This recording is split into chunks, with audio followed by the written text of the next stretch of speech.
Candidate 13, 15।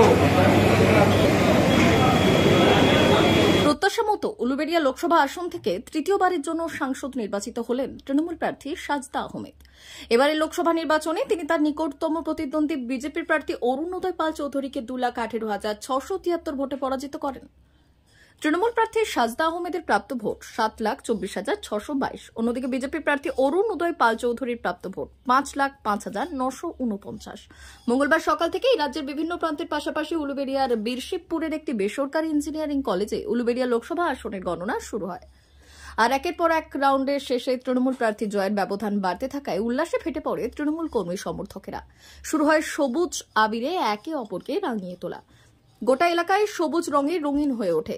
এদিন সকালেই গণনা কেন্দ্রের অদূরে তৃণমূলের ক্যাম্প অফিসে উপস্থিত হন রাজ্যের মন্ত্রী পুলক রায়। লোকসভার অধীনে থাকা বিধানসভার বিধায়কদের নিয়ে সারাক্ষণ বসে দলীয় প্রার্থী ফলাফলের ওপর নজর রাখেন। অন্যদিকে এদিন সন্ধ্যায় ফাইনাল ফল ঘোষণার পর গণনা কেন্দ্রে এসে নিজের জয়ের শংসাপত্র সংগ্রহ করলেন সাংসদ সাজদা আহমেদ। প্রসঙ্গত গত লোকসভা নির্বাচনে উলুবেড়িয়া আসন থেকে 2,15,000-এরও বেশি ভোটে জয়লাভ করে সাংসদ নির্বাচিত হয়েছিলেন সাজদা আহমেদ। আর এবার তার একই পুনরাবৃত্তি হল।